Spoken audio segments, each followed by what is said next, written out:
Great. Well, good afternoon, everyone. It's such a pleasure to be here again. I was actually filling in for a different director of special education. We now have two different departments, and when they asked, I was like, oh, absolutely, I'll be happy to do it, because I really enjoyed last year interacting with all of you who were here last year, and certainly with the new people, to really talk and be able to share what are some of the things that we're doing here at the State Board of Education around the issue of post-secondary transition. So before I go in to talk about some of our activities and certainly answer any questions that you have, I want to send a huge thank you to David Strausser, Stacy Diamond, and the entire staff at the Illinois Center for Transition and Work. Again, they are funded here by the State Board of Education by our Individuals with Disabilities Education Act, or IDA, federal dollars. And a few years ago when we decided to fund this project, we knew at the State Board we needed to continue to commit resources to support all of you who are working around this center.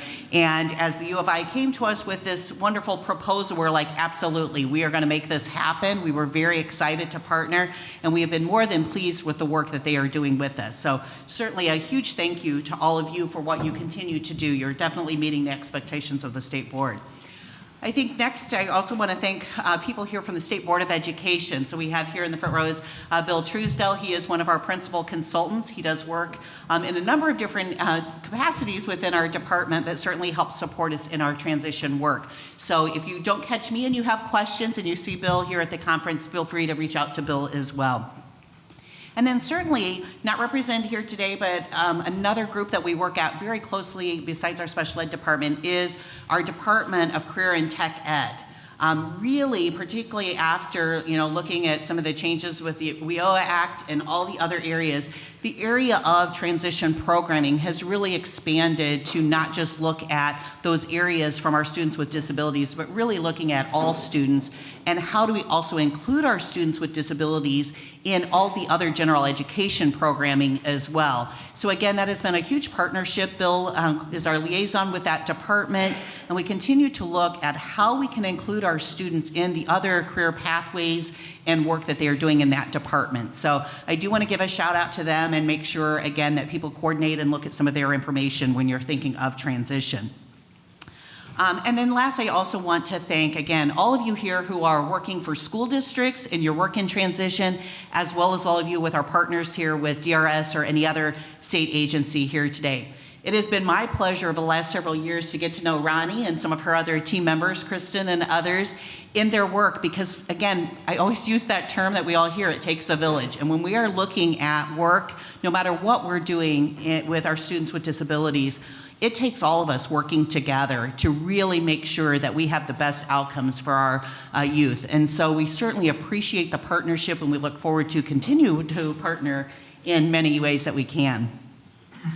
So one of the areas that we also partner with is Illinois State University. They do some work. We are state funding them through our budget as well for their work with autism. So they do some autism training and technical assistance around the area of post-secondary transition as well. Sometimes you may hear their project referred to as ATTA. And we do have links on our special education homepage at isb.net, and look at the special ed homepage and you can find out more information about their project as well.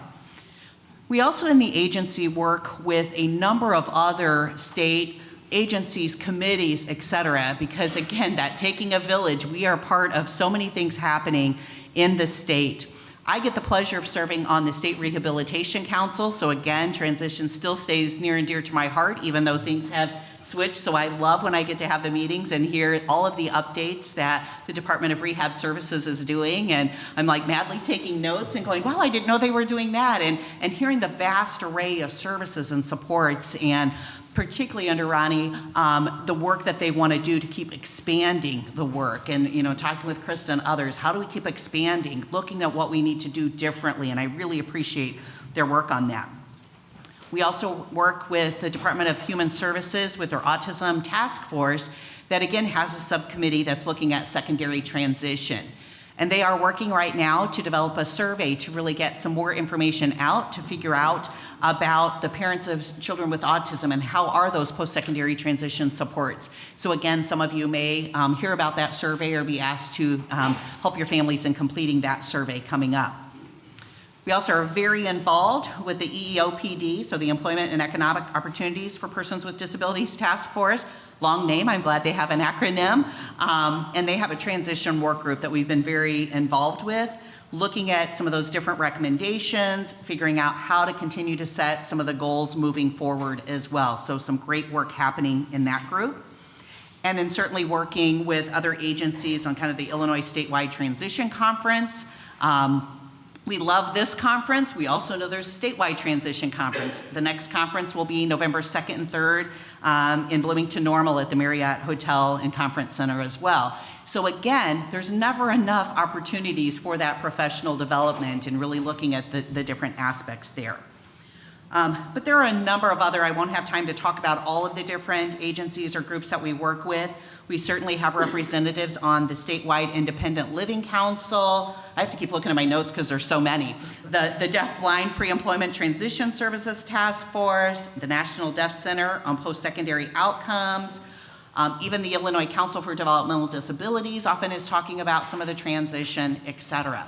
So a number, and I'm sure I have missed some very important committees, but trying to highlight that we try to stay very involved because we know as the state board and all of you who are working in schools have a very important role to ensure that you are linking up with those agencies and that we can have the smoothest transition so that our students are adequately prepared, whether that go into pre-employment, whether they go into future learning opportunities or into that independent living. So we certainly appreciate that we're able to collaborate with so many different groups in that area. The other work, particularly those of you who work in schools, probably know most about our work in transition, centers around what we call Indicator 13. That is more so our compliance indicator. We have a state performance plan in special education with a number of different indicators. Sometimes people just think there just happens to be one because they only know about 13 because that's the only one they're involved with. But we have 17 different indicators. And it's really important around that work, even though it's compliance, it's like, but that planning that happens at those individualized education or those IEP meetings to talk about what are those students' goals, what are their future goals, and being able to think about that from long-term and then short-term annually, what are we doing to work on their goals and their goals towards pre-employment areas, the goals towards education and training, and their goals towards independent living. And thinking about managing that course of study, thinking about what interagency connections that need to happen, what are kind of those services, supports that they need.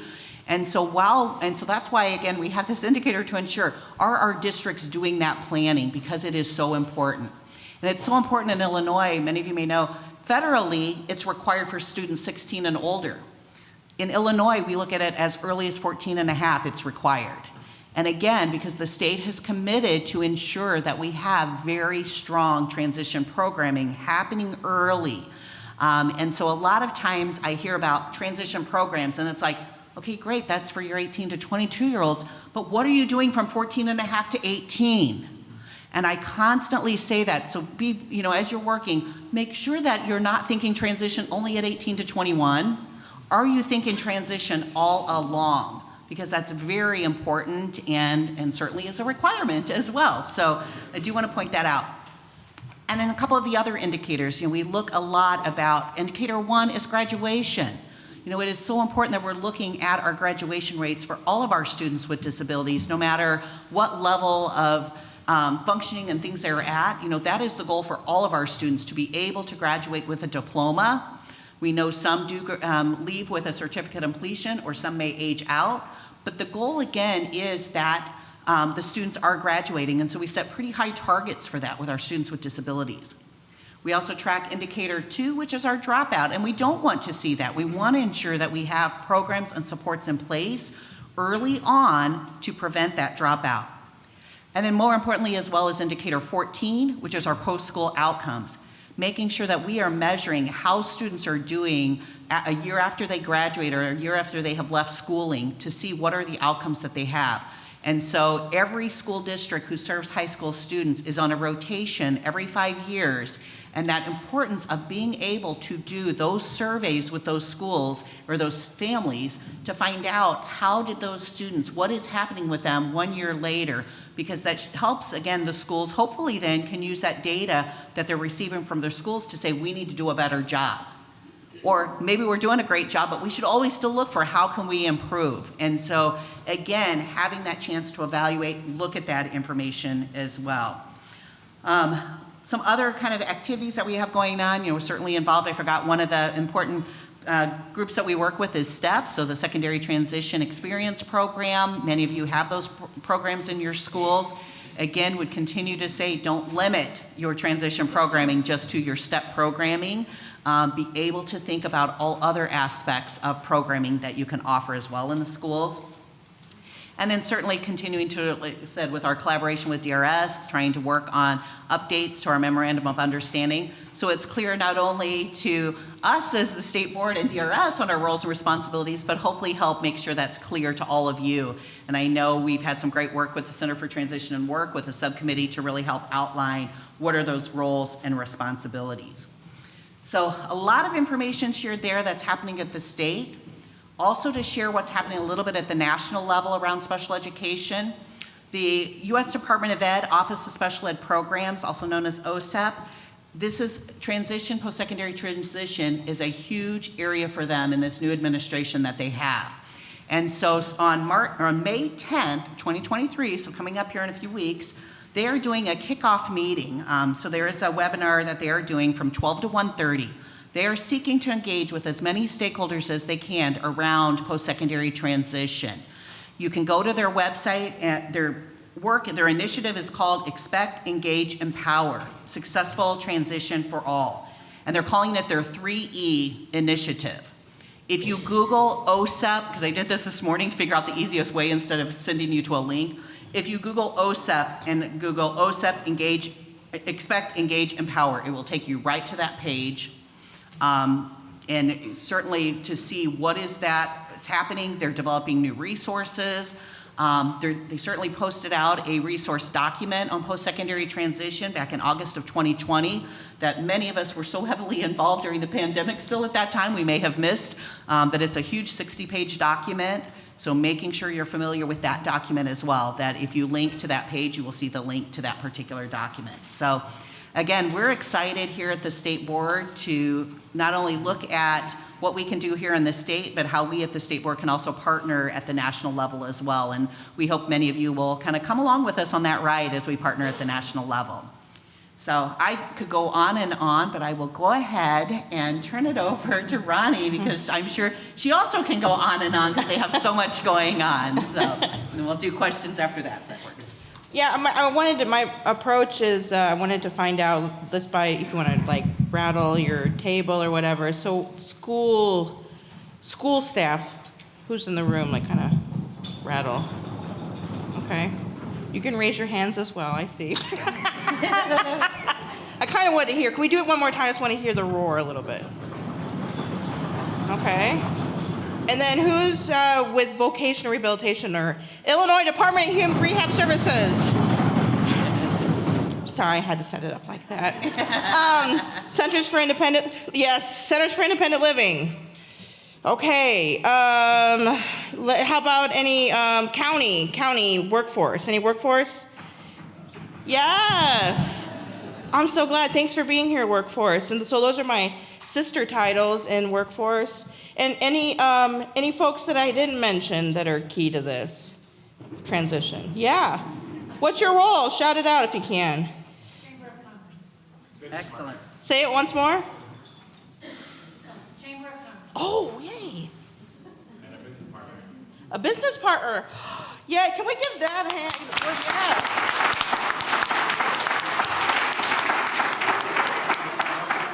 Yeah.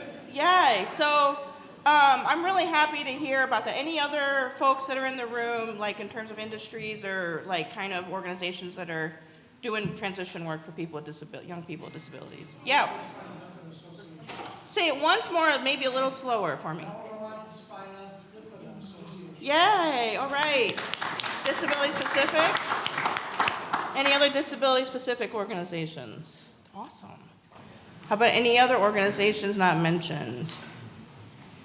Yeah. Fabricio, hello. Awesome. Yeah, that's great. Thank you. Yeah, come on. City of Collinsville. Yeah, so city, that's awesome. Thank you for being here. Any others? Yeah. DSP, oh, direct service professional? Tell us more. We help community living and also employment services for the disabled, Awesome. help them have a rich, meaningful life. Yeah, nice. Love it. Any others? Any others? Yeah. University of Missouri Priests. Oh, Prius, yes. Any others? Okay, so I just want to recognize, I think that this I wanted to do like kind of a pulse in the room about this because all of us are, like you said, partnering with each other around transition. And I hope it's okay, I'm going to take a little bit of a different approach in terms of like activities. We have a website that you can go to. I'm really proud of this annual report that we did for 2022 that outlines all the things that we do at the Division of Rehab Services. What's specifically, I think, unique about our division, how many people have like engaged with us? Okay, my staff, shh. Okay, so workforce for sure. Any others? Goodwill. Goodwill, right? Okay. Oh, hey, Goodwill, how you doing? Any other schools, like the schools have? Okay. All right, cool. So I'm gonna, for people that didn't raise their hand or didn't say anything or anything like that, so I wanna give you a short, like, little overview on what we are, which is that we are a government agency, state-run, but we were, the main reason I'm here has to do with the part that was congressionally created to address the inequity of employment for people with disabilities. So Congress saw that people with disabilities were being employed at a far lower rate than people without disabilities. And like there's a whole history to that for people with disabilities. There's in fact a protest that was held in New York City at the city's mayor's office around what was the mayor going to do to get people with disabilities employed. And so it was like that direct action from people with disabilities, parents coming together to, voice that, people coming back with injuries after war, saying that I'm still productive, even with my disability, do something about this. And that is our history of vocational rehabilitation. And we call ourselves Division of Rehabilitation Services because of that history around having folks with disabilities getting to a place where we are being employed and get engaged with a job or vocation. We, though, in our division also include in that component of having employment being a part of our productivity. We also have independent living unit, and so we pass through dollars from the federal government, again, another initiative from people with disabilities to Congress, to Congress, where we fund 22 centers for independent living across the state of Illinois. They are run by people with disabilities in board, management, and staff for people with disabilities to fight for integration in the community. So they are required, and we monitor them for whether or not they are advocating for people with disabilities on a group or individual level, whether or not they're providing information and referring people with disabilities to disability-specific information, independent living skills training, transition services. So that was a new core service that was brought in from nursing homes because institutionalization of disabled people happens at a higher rate than it does without non-disabled people. And then also transition from school into, adult life. And I think I'm forgetting one more service, but that is part of us. We also have 400 staff that the Social Security Administration has contracted with us to process any applications that are coming through from the local offices from Social Security Administration to determine eligibility for Social Security. We have four schools. One is a school for adult blind people to learn how to live independently and, to navigate a kitchen or to walk on the street while they're blind. Also one for people that are physically disabled, which my husband graduated from in 1973. And two in Jacksonville. One is a school for the deaf. They're going to be celebrating their 175th anniversary next year, or 57th, I'm sorry, I flipped those numbers. And then the Illinois School for the Visually Impaired is also going to have a anniversary next year as well. Let's see, did I forget anyone? Oh, and we also provide in-home services. So Title 19 of the Social Security Act says that everybody with a disability who needs help for self-care is entitled to a nursing home bed. To get away from that mandate, there are what they call waiver services. The word is Home and Community-Based Services, or HCBS. And those services are administered through Health and Family Services, or the Medicaid agency of the state. In our division, we do the program side of the physically disabled waiver services for people that have HIV/AIDS and for people that have traumatic brain injury. And so those services allow people have been granted to our state for us to let people with disabilities who would otherwise get their care in a nursing home to get their care in their own home. And so we have staff that allow that to happen. And the reason I brought this up is that the transition has a lot of those kind of components when it comes to what a person with a disability faces. And so our division is doing that every day in many components of our organization. So I just wanted to explain our division at first, and then maybe David, you can help to pepper us, in more conversation. But does any other folks in terms of DRS type of, or maybe ISB kind of input, questions? Maybe what I've said, is anything coming up for you? I was just thinking about the home base. I run the home work side of the home base for my agency. Oh, what agency are you with? Specialized training for adult rehabilitation. Oh. Acronym SMART, Yeah. down and so. Which waiver is that? We have solo waivers, we have community-based services, and then we have the home base. Yeah, so that one is with my sister division, the Division of Developmental Disabilities. And so their waiver, of course, Medicaid is still the financial, exactly. And so that DD waiver is what you talked about. And so what's similar about the DD waiver, a home-based waiver, and the traumatic brain injury and the HIV waiver is all three of those have a supported employment service that can be paid through Medicaid. And so we did establish a memorandum of understanding with the Developmental Disabilities Division that says that, how does that flow from what we pay at vocational rehabilitation for the support, for those services, and when does it come into play when people that are already on the waiver, because there's a lot of people that don't have that waiver access, what the timing is for that. Do you mind, Jim? Okay.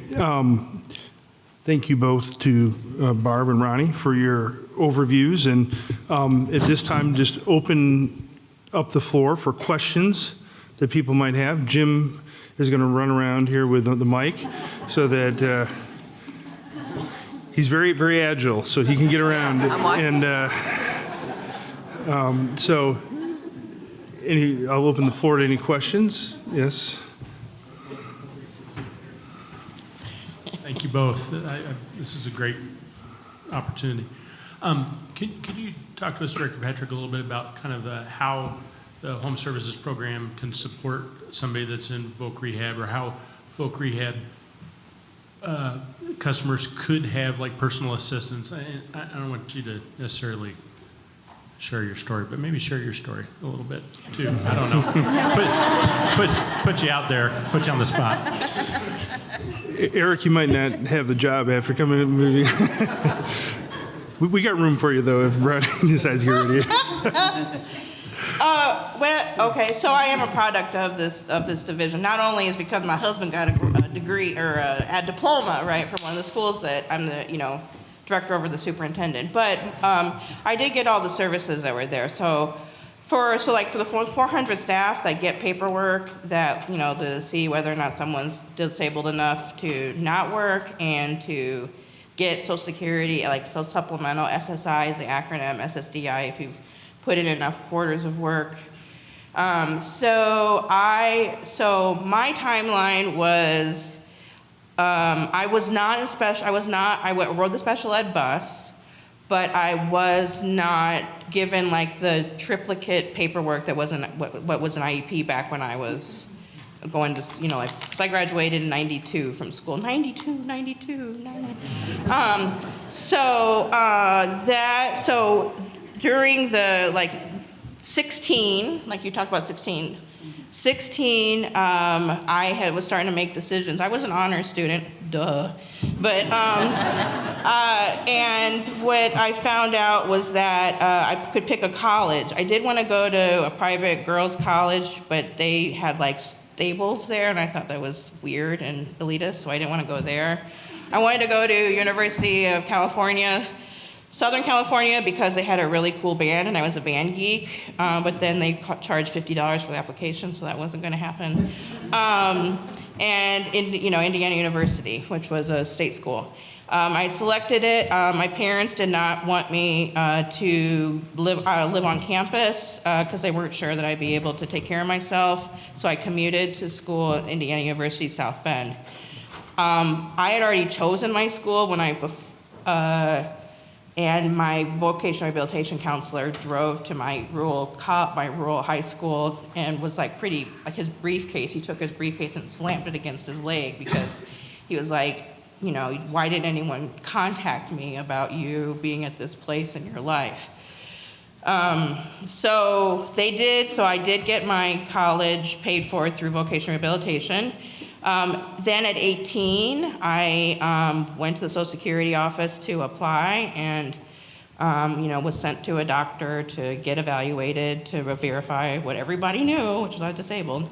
And I also then met people with disabilities, other people with disabilities through the student campus, like the affinity group on campus and so I learned from a woman named Peggy Kelly, who taught me about shower chairs. I didn't know you could sit in a shower. I was sitting on the floor of a stall to take a shower, and she showed me that you can get that. She told me about in her life she has a person come in her home that's paid through Medicaid to help her with bathing and dressing.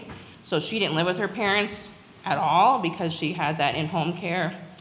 And we all shared, and she even told me the story about how she was so embarrassed because when you are disabled, or you have to depend on other people who you don't know to see your naked body, or to know that you could be taken advantage of, maybe you don't know how to handle money and you need to depend on a stranger to know that vulnerability about yourself and to get them to do that on your behalf in a way that you want them to do it.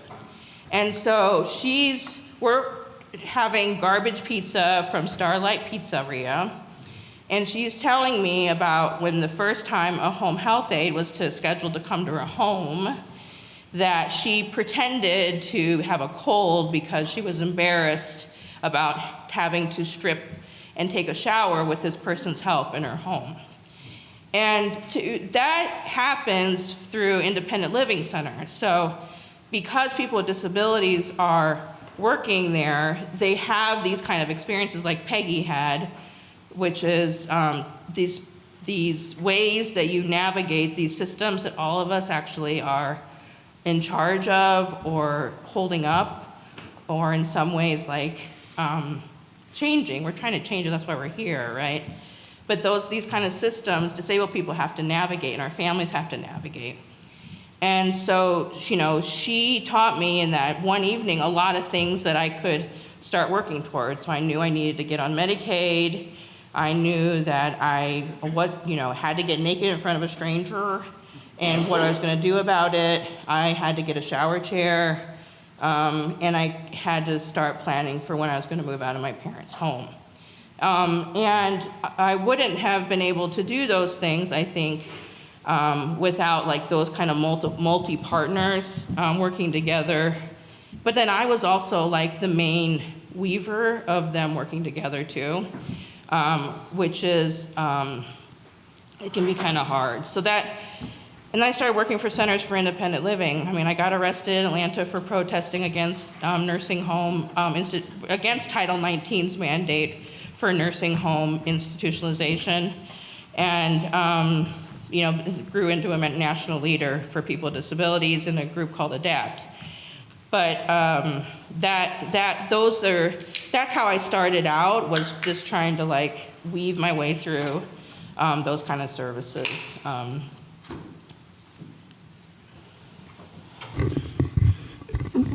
Let me ask a follow-up question on this, because as I'm listening to you talk, Rahnee, and the question of home services, and I've, through my experience in Illinois, become familiar with home services being part of DRS, or at least I know who they are. I'm not saying I'm real familiar with them.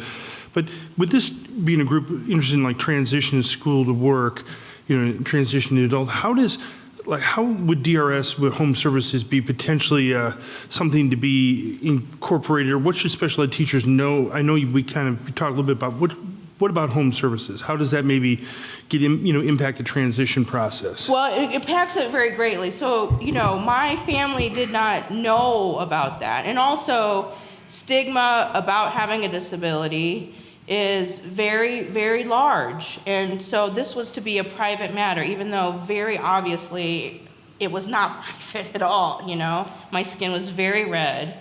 I was crying every morning on the special ed bus from the pain. It was very, very difficult for us.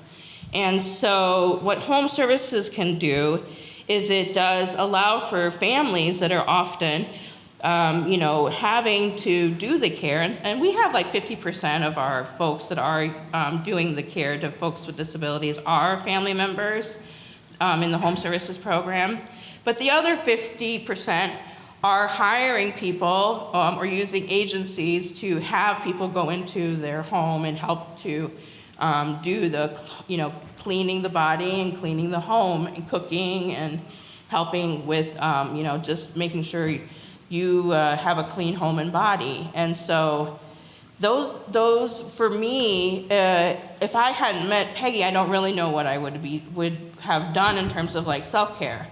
It was a lot for my mom to do. I'm the oldest of 4, and my youngest siblings, one is 8 years younger and one is 10 years younger. The other one is like 2.5 years, but she had, she's very, very smart. She's like a genius, and so she, went to, a magnet. Actually, all 3 of them went to magnet, the state magnet school for very intelligent kids. So they all 3 went. I didn't go because of my disability and the care that I needed. And so if families can know about the in-home services that you can get and this kind of support you can need, and those are paid for Medicaid, and you can also get on the waiver depending upon our eligibility requirements. But this is like I can kind of see it being like the road to independence, because you are learning about how you're going to navigate or communicate with people, like I said, who can really screw you over if they go wrong, and you being able, as a disabled person, being able to get them to not do that and have respect for you enough to help you to do what you want. So I don't know if that answers it or not. Yeah, I guess a follow-up question, and Barb bringing in this too, is so how does maybe the home services potentially get brought into the transition plan? What do special ed teachers need to know about home services and how that might be accessed as part of the transition plan? Absolutely. So I was getting ready to piggyback right on there, because I think, first and foremost, there is a federal or a state requirement now. There is a law passed. You are required to notify your parents about and provide them those documents on the priority and urgency of needed services, the PUNS information. We have a link on our website for those documents. On your conference summary page of an IEP, you should be marking that you have provided those to those families at those IEP meetings. But more importantly than just handing that to them, making sure that you who are on those IEP teams understand what that means, that you've read those documents, that you have some general understanding to be able to support the families and understanding the benefits of being on that PUNS list to be able to access some of these different waiver services. So again, you have that requirement at the IEP team meeting, first of all, to provide them information. And I know a lot of times, people are like, yeah, but we'll be on this wait list forever, or, oh gosh, they don't need that till they're right before they're going to graduate. No, give that to them early, give that to them often, check with them if they have, signed up on that as well. Because again, I think it's important that you understand what that is. You've read those documents, you know where to access them. I know DHS has done a great job in having those listed in multiple languages as well. And so being able to access those. And then certainly within your transition plan, when you're developing that transition plan, there's a section on the transition plan where you are to address the home-based services. And again, a lot of times people kind of shy away from that on the IEP meeting because they don't know. That's where, again, making sure you have those right agencies. Again, 14 and a half and older, we're supposed to be inviting the agencies who might be responsible for services and can help, whether they be after they graduate or even helping while they are there for any services they can access while they are in school. Make sure you have people invited to those meetings. It's a requirement to invite them, but do whatever you can. If you're not getting people to attend, don't just say, well, I just sent out, they never attend. Let me know if you have somebody who's not attending, because we will try to work with DHS to say, we've got a school, nobody's ever attending, and this is important that we get those linkages. So that if you're not comfortable talking about those home-based, you have somebody there at the table who can talk about those home-based services. In home services, we were sued by actually my husband's neighbor in the 80s. And we can't have a wait list, so we can't have a PUNS at all. So you can call us and we can do those. We have to do those evaluations right away. We have about 35,000 people across the state that we serve. And I think about it from both, again, the services through the Department of Rehab Services and the services, like she said, from her sister partner there in her agency with developmental disabilities and stuff, that, again, that access, getting on those lists, it's just important for any of the types of services as well.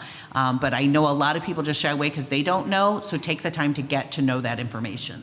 Right, and what about those conversations, too, about families? Because I do think that, and probably workforce, you probably see this with folks that are applying for, so part of our workforce titles is, I'm old school, as you know, so unemployment office, and I'm only using the wrong words, but the unemployment office and public aid is like, in Department of Human Services, College Board, and then the Department of Labor, what we call Department of Commerce and Economic Opportunity.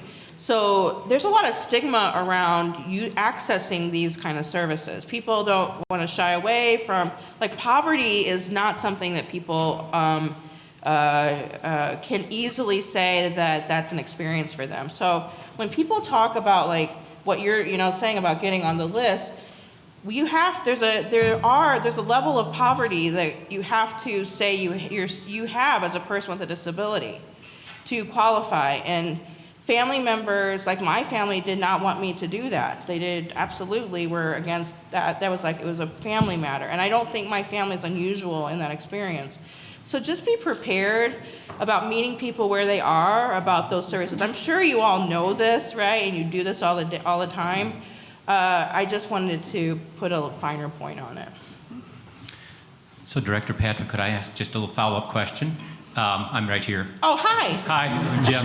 I'm with the Hi. ICTW. So, we've heard Barb talk about the PUN system and that waiver for students who may have a developmental disability, and then you mentioned your 2 waiver programs for those who may have closed-head injury or HIV/AIDS, but then The physical disability. But then the third is for let's say a student has a physical disability, the one that you said has no waiting list. I would call it maybe your regular home services program that's separate from your 2 other waiver ones. They're all home services. It's all waiver? Yeah. Okay, so basically, if I'm a student with a physical disability, I might qualify for your kind of what's known as your home services program. You might, I mean, honestly, we have folks with all types of disabilities that are on our waiver because the prioritization of need doesn't address it, and they do qualify under our assessment for the services.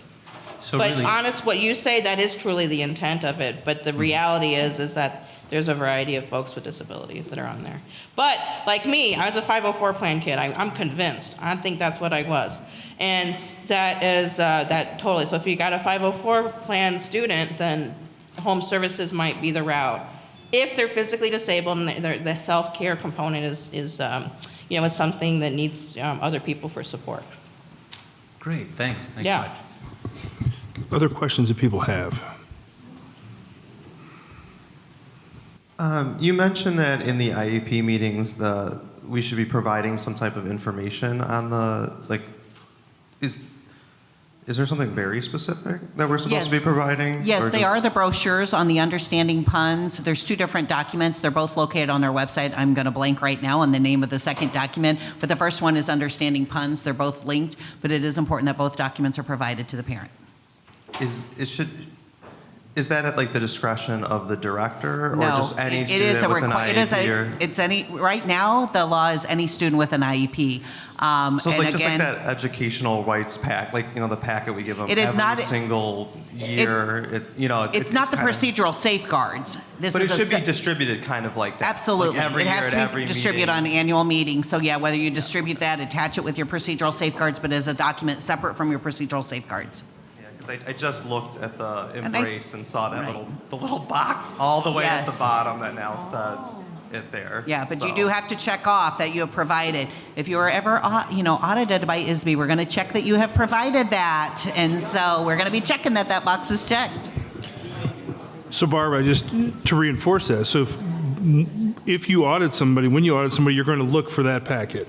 Yes, Absolutely. so We're going to make- say, did you mark it? Do you have, a parent could actually file a complaint to us because it's an IEP requirement now that you provide that. If it's not provided and a parent says, wait, I was never informed of this, my school never gave it to me, and they file a complaint with the state board and we investigate and find out you didn't do that, we'll put your district under corrective action. So that's how important this is. It is a state legal requirement to provide the understanding plans document. Okay, trying to help everybody out here. Get your packets so that everybody's in compliance. Yes.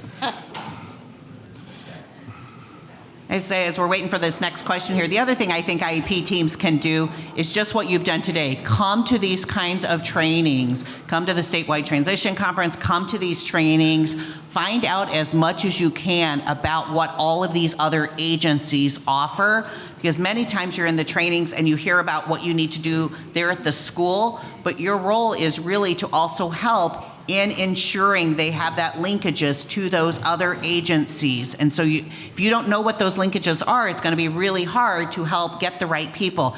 I think one of the examples I often use, if you're working with a student who is blind, it may not be the voc rehab person that you invite. It might be somebody from the blind, the Bureau of Blind Services or something. So know who it is who's going to be your best linkage. And so not always just go, well, here's who I'm told I'm just supposed to invite, and you invite the same people to every single IEP meeting who may or may not be the person who's actually going to be the linkage to the service that the student's going to need. So again, be thinking about that, asking the questions before you randomly send out an invite and still don't end up with the right people around the table.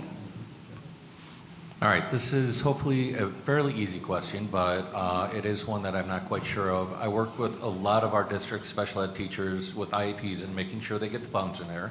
I know how important that is. Is that a requirement for 504s at this time? And if not, will that happen? Because I can see how that would be something important. I do not believe it is a requirement for 504s at this time. I don't hold me to that 100%, but I do not believe it is required for 504s I at mean, this your time. point about it being important is good. It's important, but I don't know if it's, I don't know if it's a requirement in the legislation at this time. We don't investigate 504s though, so I don't have that information. Yeah. Well, and and the prioritization of need is not for, this is like the whole reason why navigation is painful. The prioritization has to do with folks that probably are using IEPs. Yeah. 504 would be probably more for the home services program where there's no statute at all about requiring sharing information about us. Other questions people have?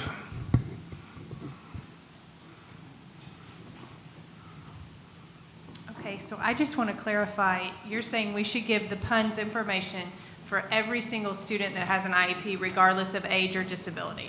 At this point, that's the way the legislation is there. We have, So speech it may only, change. early childhood. It may change, but right Gets now, the the PUNS legislation, if you read it word for word, it says at every IEP meeting, and it doesn't specify type of disability.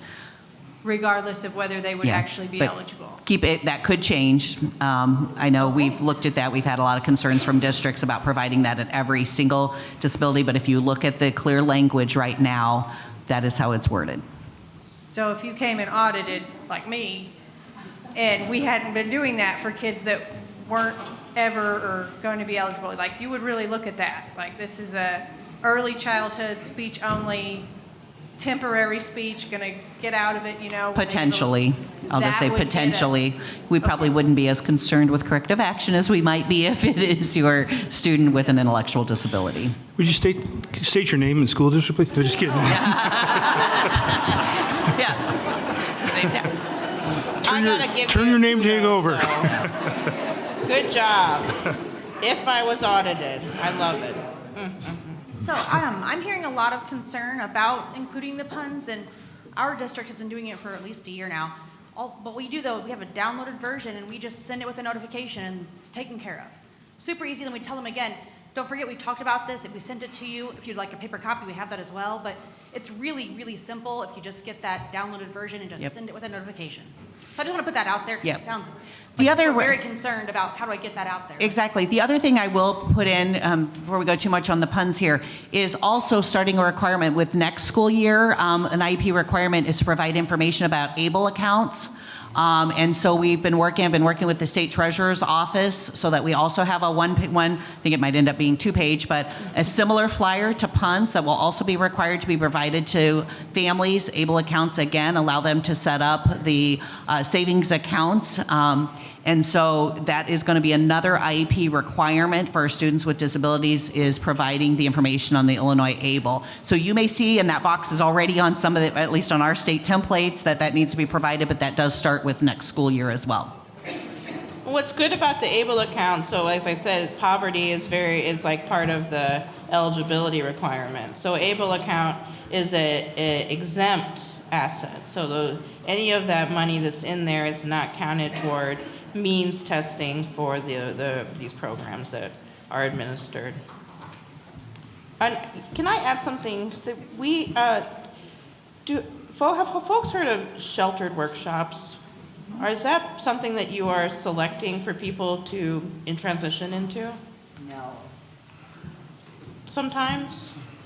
I'll just say sometimes it happens. It doesn't have to be in this room, right? So rehab services, we are going to places where folks are, where people are being paid some minimum wage for piecework and legally, and we're partnering with an organization called the Alliance, which is run by a person with an intellectual disability, and his staff are folks with physical disabilities. And we also have just hired someone who used to work as a person with a disability, a recipient of services from a sub-minimum wage sheltered workshop. And we're hoping to get her onboarded to then also accompany our rehab services staff as we go to, I think there's about 70 now sheltered workshops in the state of Illinois. to help them to know and to engage with Division of Rehab Services in getting competitive integrated employment. And I was just on a call this morning about like this idea, and this is something that all workforce has to think about, is suitability of program. Like, will people with disabilities or maybe someone coming into, commerce and economic opportunity programs, that are they going to be suitable for the kind of services that we deliver, we, like the royal we. And I also think it kind of applies to what you all are faced to in terms of, the IEP transition. And so some of the things that we're thinking about across the workforce titles is this idea of, the skills, the talents, the possibilities of somebody. And then also what's important to me too is what is our own biases as the evaluator, what is our own subjectivity about the person's suitability or capabilities. And we at Division of Rehab Services have actually, when someone has been deemed not suitable, we have them go through what we call a trial work period. We pay the provider to do that, and after that intervention, we've only had one person be found not suitable for our services at this time. So I just wanted to point out that all of us carry these long inherited biases that disabled people are not productive, that they're not work worthy. It's not a fault of our own. We have laws that have been put in place, experiences, and these inform our world, and they are biased. And so let Division of Rehab Services help you as you navigate, those kind of, topics. Yeah.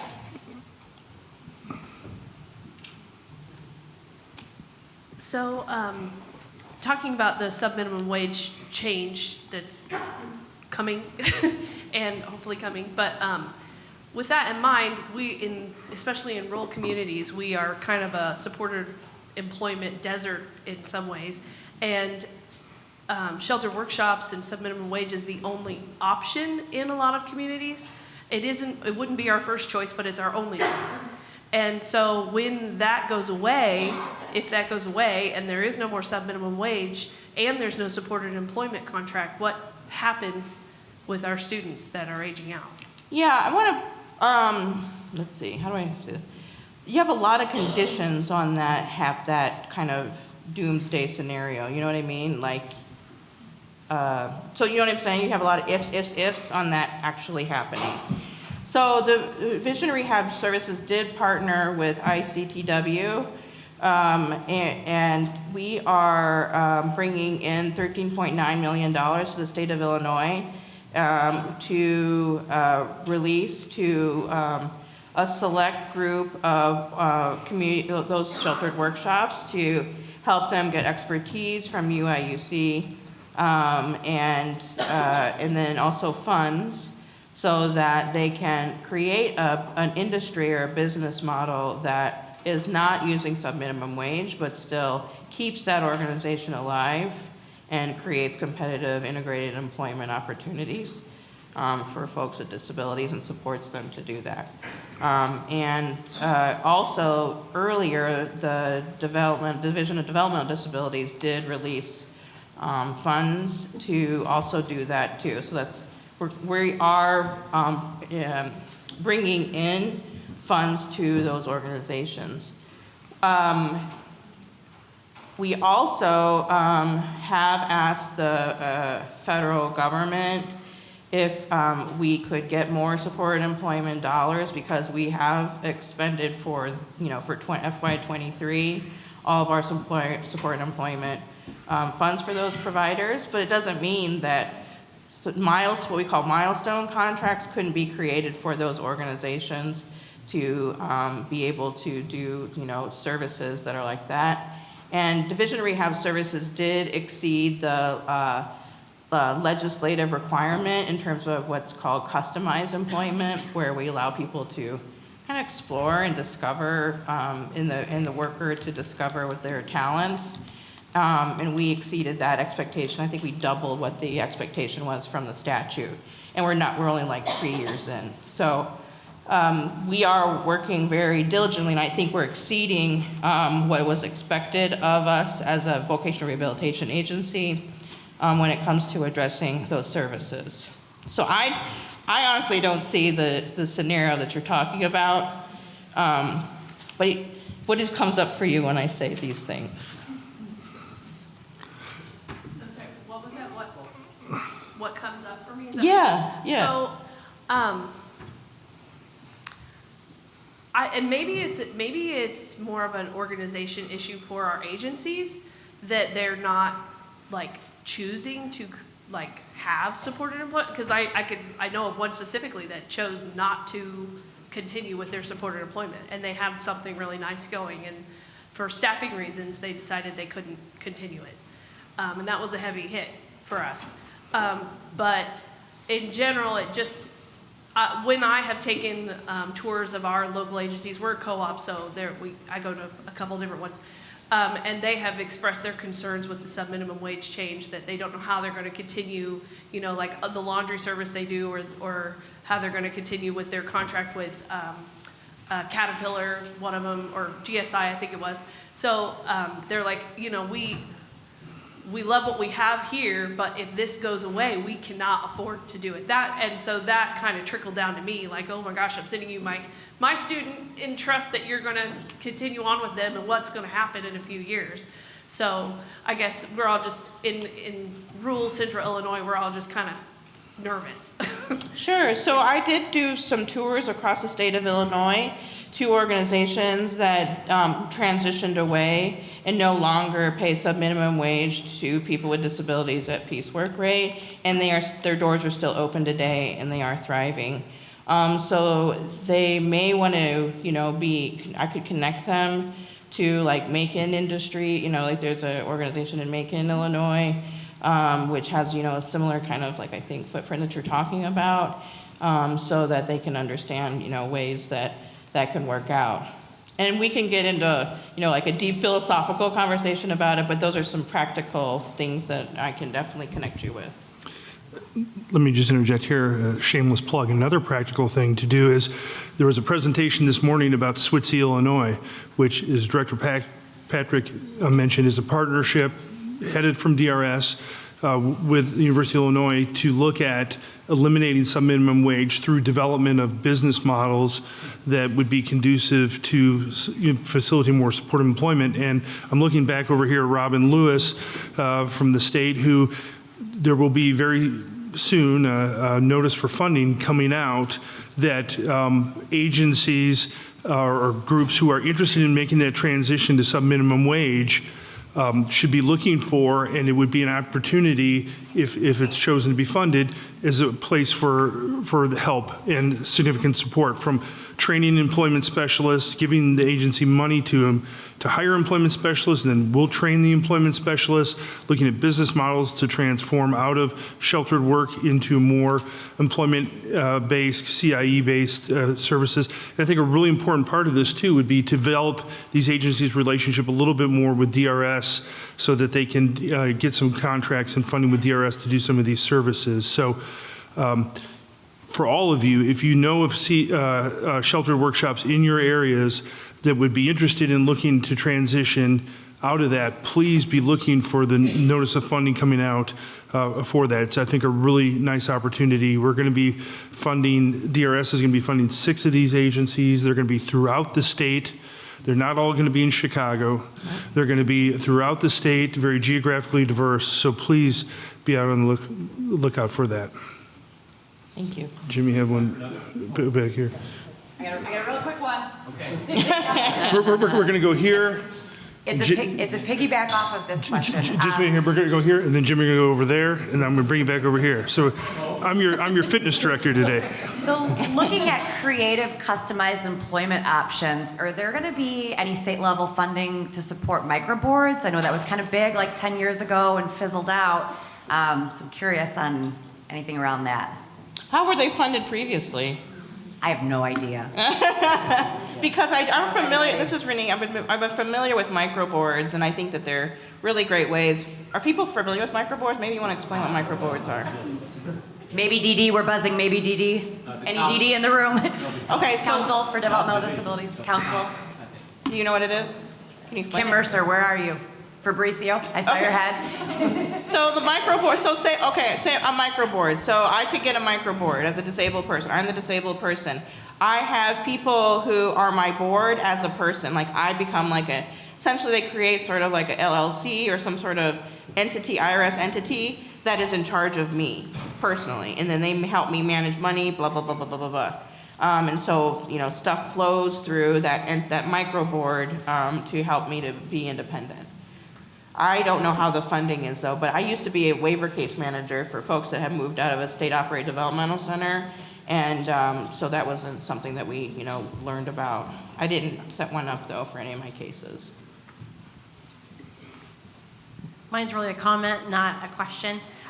If you have a lack of resources for supported employment, customized employment, job placement services in your area, please reach out to me, Kristen Wagner, and we can work with the providers. We can offer contracts, do training, help try to build some services in your area. So just email me.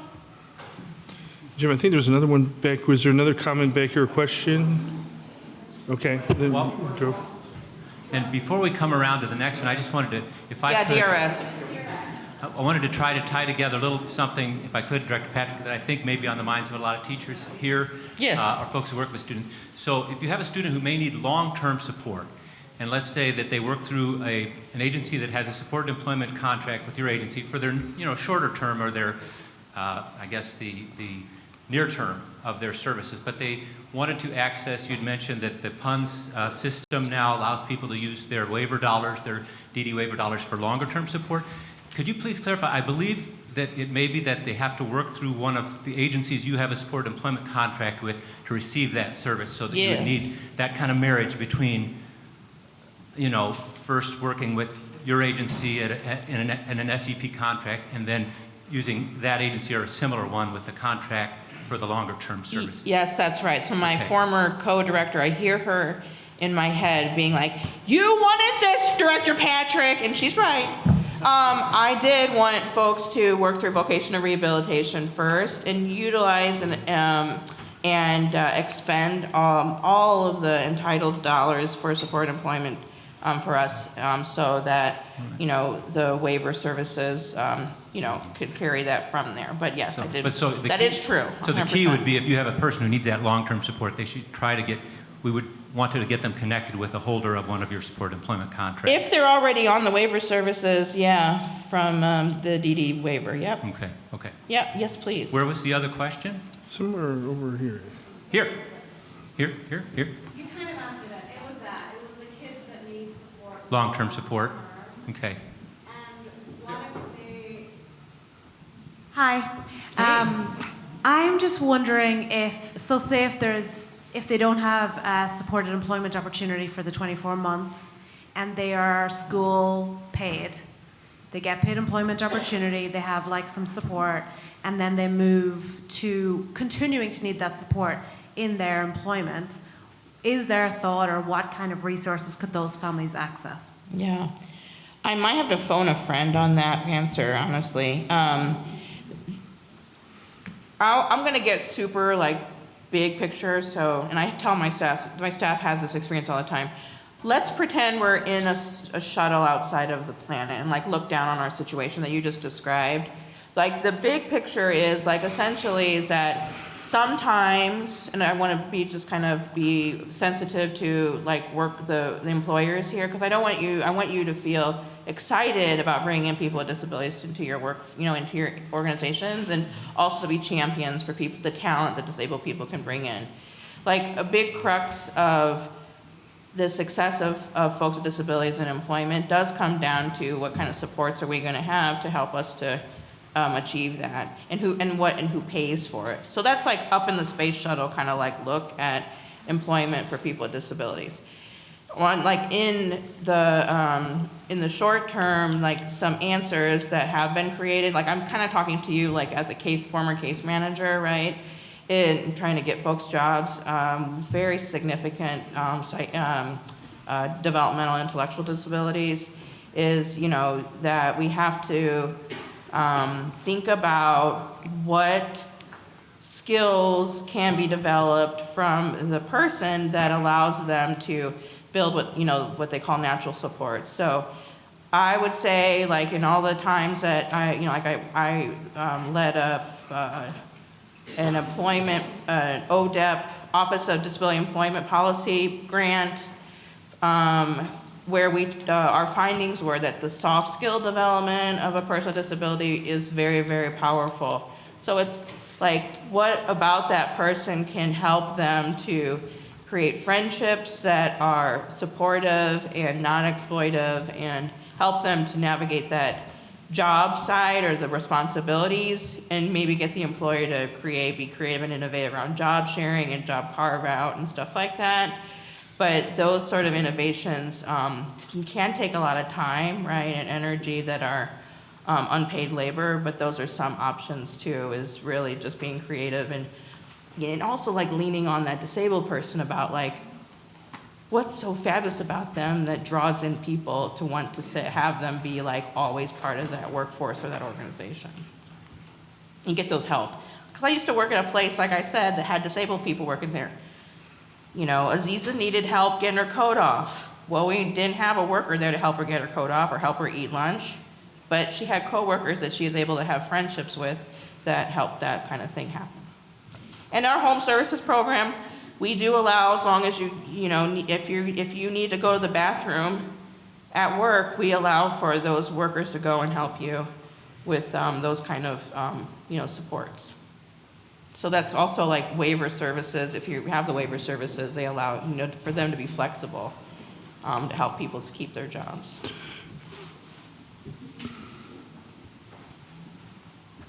So I specialize in working with students with most significant disabilities, and I do pre-employment transition services. And often by the time I find that my students experience a lot of barriers to employment that don't have to do with their abilities or their disabilities. And often it's perceptions of employers toward them, or even perceptions of support individuals toward them, because they're even a subset of people with disabilities, and we have our own perceptions of them. But one thing that I find particularly difficult is parents have been told, I think societally for most of their child's life, that their child they haven't gotten to dream about their child's employment future, and they haven't thought about that.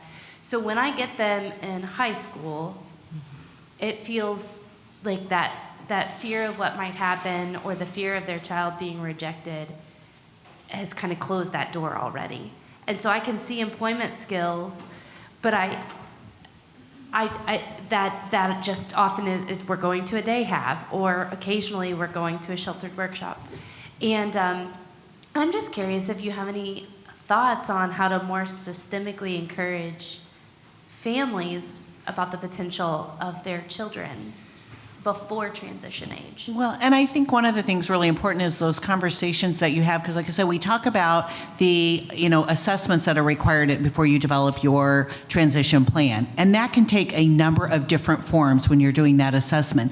And getting that information from the parents' wishes and being able to have those conversations with them as part of your assessment. Assessment isn't always a test, it isn't always a questionnaire, it isn't always an inventory.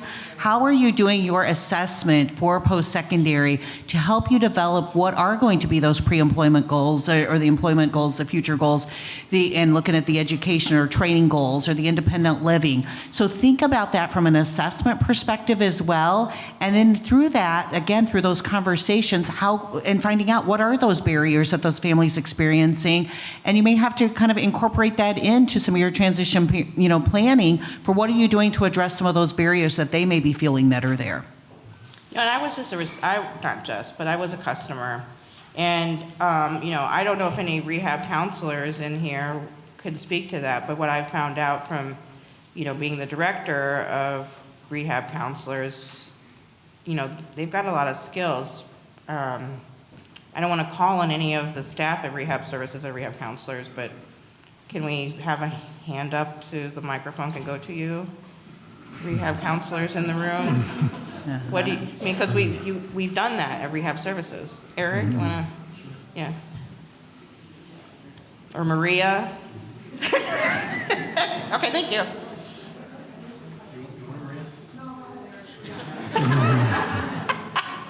No, I Kristen?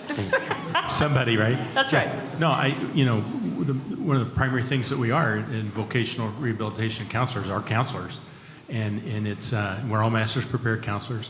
Many of us come from outside, worked with families, worked with kids. And so that relationship and getting students and their families engaged in DRS as soon as you can so that we can have those conversations and help dispel some of those myths and lay out some of the potential outcomes and opportunities, I think is critical.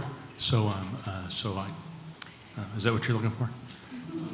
I think so. I mean, that's what I've learned from talking to all of this, the rehab counselors that I have, because all I have experience is the customer experience, like I said, witnessing my parents, projecting on me what they were absorbing from other people and even their own belief systems, and the path that I had to carve for myself, and we're having worked with young people with disabilities too, with that ODEP grant and youth empowerment, youth leadership development, is if you can really gird that young person with disability in their belief in their self, that also can be very, very critical. Yeah, I'll say one other thing, and I'll praise to the 10th degree Centers for Independent Living throughout the state. Like you indicated, the board of directors are individuals with disabilities, the management, the frontline staff, and they're there to help families and individuals with disabilities advocate for themselves, and they really are fantastic organizations. So if you don't know about them and who serves your area, please reach out to them, because that's a whole other resource that can really assist with what you're talking about. One of the things, a scenario came to my mind. So prior to going into school administration and then at the state board, I began my career as a school psychologist, and I'll never forget sitting in some meetings where the pre-voc coordinator and the special ed teacher pulled together prior to the IEP meeting, but in looking at that transition programming, not only had, the parent there, had some other service providers, had family bring some members in, had some peers that were students in the classroom and the students, some general education peers. And when you can hear other people ask, what are their visions? What are their goals for that student? And sometimes those were some of the most powerful things when other students were able to share what their visions were for students. I know there was some process, and I know it was called mapping. There were some other, there's formalized processes for doing that. But engaging in those sorts of conversations where parents, you could just see like they never thought, they never had, as you were saying, they may not have those same goals, but when they're hearing others have goals for their child in that way, it really changed some interesting dynamics in some of those conversations. And again, I was just pleased to be able to be a part of some of those conversations and be able to share, what I knew, what were strengths of the student from my work, in my assessments or counseling or work that I had done with students, but certainly being able, I will never forget some of those very powerful conversations from peers in those meetings as well. I think we have time for about one more question or so.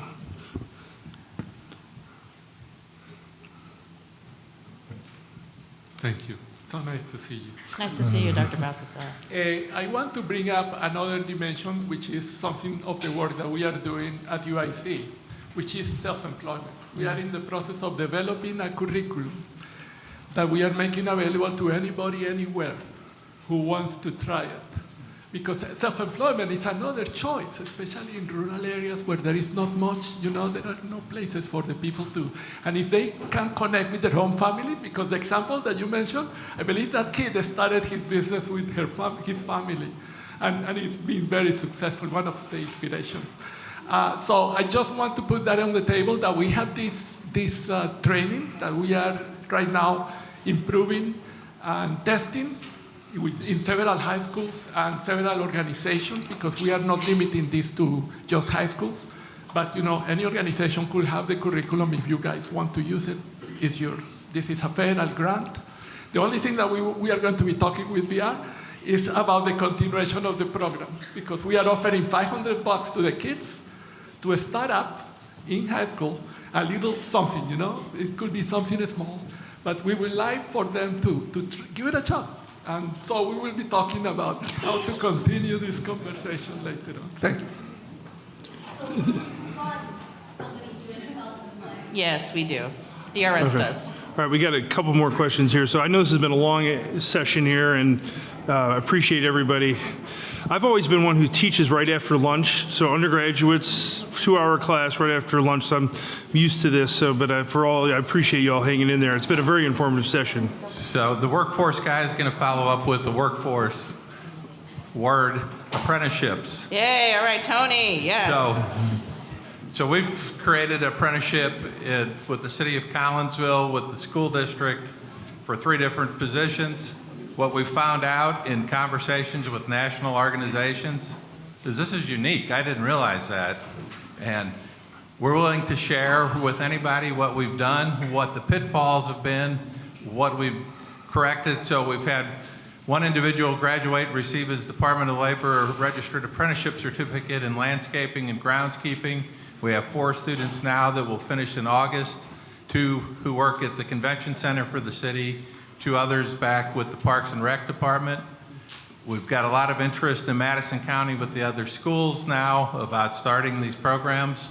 The opportunity's there. I mean, it hasn't been done. So we're willing to share of the accomplishments and the pitfalls and where we think this is going. A key piece that we haven't hit yet that we're working on is, as everybody knows, you need private employers to make it legit. Yeah, it's fine the city's doing it, but when you get a company to do it. So we've had some meetings with the National Restaurant Association. And he's working on a paper that he's going to share throughout the country about this program. Invited to share part of his time at a conference in New Orleans with us to present on it. So lucky dog. Well, Darlene's the lucky dog. All right, Darlene. Yeah. But anyway, apprenticeships, guys. I know they talked internships this morning. Apprenticeships, in my mind, is the next step, because they end up with that Department of Labor registered certificate that they can take anywhere in the country that says, I'm accomplished at this. Thank you. So that reminds me, maybe next year we should have a Mardi Gras theme night or something like that. You're part of that. Yeah. Okay. Just in wrapping it up here, I'll let Barb and Rahnee just make any closing comments they have. No, I certainly want, again, thank you for this conference, this opportunity to share some of the work that the State Board is doing, to really understand that, we want our schools to certainly collaborate, not only with the Department of Rehab Services, but any of the other agencies that can really support this work. Appreciate all of you for being here today, because it certainly means you are very committed to this work, to working with this area. So very pleased with the turnout here today. And again, the State Board is happy to answer, support you through your transition work. We have some resources and things on our website, but certainly, as I said, Bill Truesdell is here from the State Board. We have other staff at the State Board who help us focus on the area of transition, and then certainly our partnership here with the Illinois Center for Transition and Work. We couldn't do the work without them. So again, thank you for having the State Board here today, and we appreciate your work that you are doing on behalf of the State Board. Yay.